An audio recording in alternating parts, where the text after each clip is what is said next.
السلام عليكم والصلاة والسلام على أشرف الخلق سيدنا محمد عليه أفضل الصلاة والسلام. دي بقى يا حبايبي من أكتر الأكلات اللي بنضعف قدامها، قولش بقى لا رجيم ولا أي حاجة، نبوظ الدنيا خالص النهاردة. دي بقى يا حبايبي تونة بس معمولة بقى بطريقة جديدة بقى تخليكي ايه حاجة كده من اللي تفتح النفس كده وتاكلي منها وتقولي مش مشكلة نبوظه النهاردة. جبنا حبيبي بقى 3 طماطميات دولت على علبتين 2 التونة، 3 طماطميات وبصلة كبيرة مش كبيرة قوي يعني، وقرنين فلفل كده حار وفرمتهم كله. جبت بقى برام كده صغنون حطينا فيه شوية زيت صغيرين وفرمنا البصلة بقى وحطيناها. البصلة دي يا حبيبي احنا مش هنحمرها، احنا بس هندبلها كده بس مع الزيت شوية تدبل بس معانا كده دقيقة واحدة بس على النار. اول ما البصلة تدبل نقوم نازلين بايه بالفلفل. لو انت مش بتحبي الشطة ممكن تحطي ايه بارد شوية، بس قرن الفلفل الحراق بيديلها طعم بصراحة، يعني مش عارفة اقولك طعم ايه، بس بصراحة بيفتح النفس جدا وبيديلها طعم جميل جدا. ممكن تحطي قرن صغنن يعني حراق، وممكن تحطي التاني مش حراق لو انت مش بتحبيه حار يعني. فرمت الفلفل، فانا بقى ايه كنت مستعجلة او بمعنى اصح يعني كنت كسلانة، فطلعت الكبة فرمت البصلة في الكبة وقلت اما افرم كله بقى وراها مرة واحدة بلاش اخرط وكده. فرمت البصلة وقمت حاطها في طبق، وبعدين قمت فرمة الفلفل قرنين 2 الفلفل اللي انتوا كنتوا شايفينهم دولت في الاول، قمت حطاهم بس لقيت كلهم حرقين فقمت حاطه 2 بس، شلتهم وقمت حاطه الطماطم برضو فرمتها.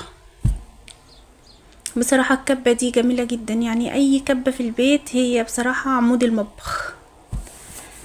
جبت نص معلقة توم صغيرة كده حطيتها، ممكن انت تستغني عنها لو انت مش حابة تحطي التوم، بس كل المكونات بصراحة بتدي ميكس كده مع بعضه، يعني في حتة تانية خالص.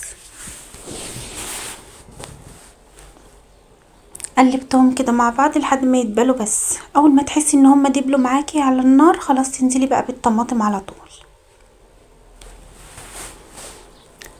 ولو انت جديدة حبيبتي معايا في القناة شرفتيني وانستيني وفرحانة جدا بوجودك معايا، واشتركوا بقى في القناة عشان يوصلك كل جديد.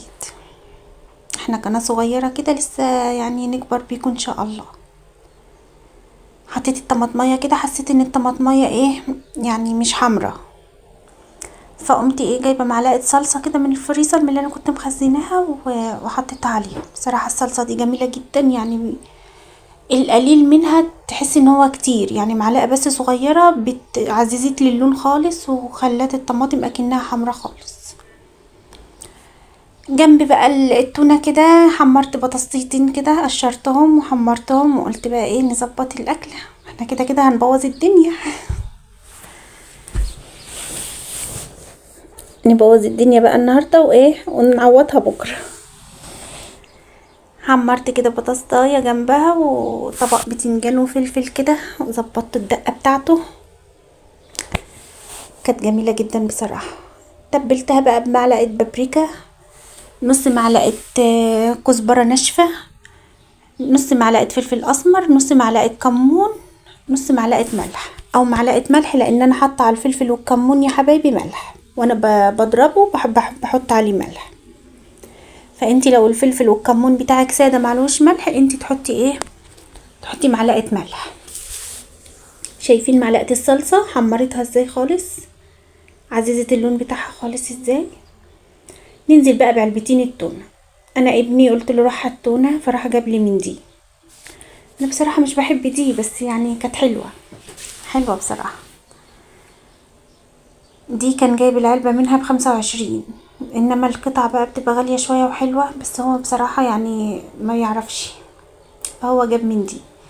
بس بصراحة كانت كويسة جدا برضو، ما كانتش هي يعني مختلفة عن التانية خالص. كده خلاص هنديلها بس غلوتين على النار وخلاص تبقى جاهزة معانا. على بس ما اوضب الطحينة هشيلها من على النار على طول. جبت معلقتين طحينة كده، كان اخر حاجة في البرطمان الحمد لله. حطيت عليهم ربع كوباية مية مغلية، لان هي كانت في اخر البرطمان كانت جامدة جدا، فقمت حاطة عليها ربع كوباية مية مغلية. قلبتها جدا مع بعض، وبعدين نزلت عليها ايه بمعلقة عصرة ليمون، حطيت لها نص معلقة كمون كده. خلاص بقت جاهزة معانا. نجيب بقى التونة بتاعتنا ونحطها بقى عليها الطحينة. هي بصراحة يتحط عليها ليمون كتير، بس انا بصراحة مش بحب الليمون كتير قوي. شايفين بقى الجمال؟ حاجة كده تفتح النفس، اللي مش عايز ياكل ياكل. ولا الطحينة بقى لما تحط عليها، يا خراشي يا خراشي على الطعم يا حبايبي، تحفة. حطيت لها بقى الطحينة، زينتها بقى بشوية كزبرة كده. وكنت بقى ايه نسيت ان انا احط الليمون، بعدين لما دقتها كده لقيتها عايزة الليمون، فقمت حاطه لها الليمون. طعمها كان تحفة بصراحة. شايفين الجمال؟ حاجة كده تفتح النفس.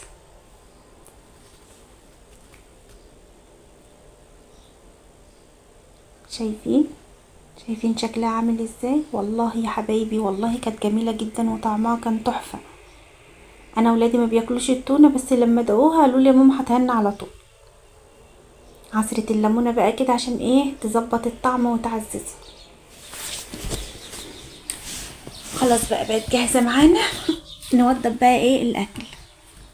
جبت بقى بتنجانتين وقرنين فلفل كده حراقين، قليتهم وعملت لهم الدقة بتاعتهم، وخضار بقى جرجير كده، وخرطت بطيخة وحتة جبنة قديمة، وخلاص. وتعالوا كلوا معانا.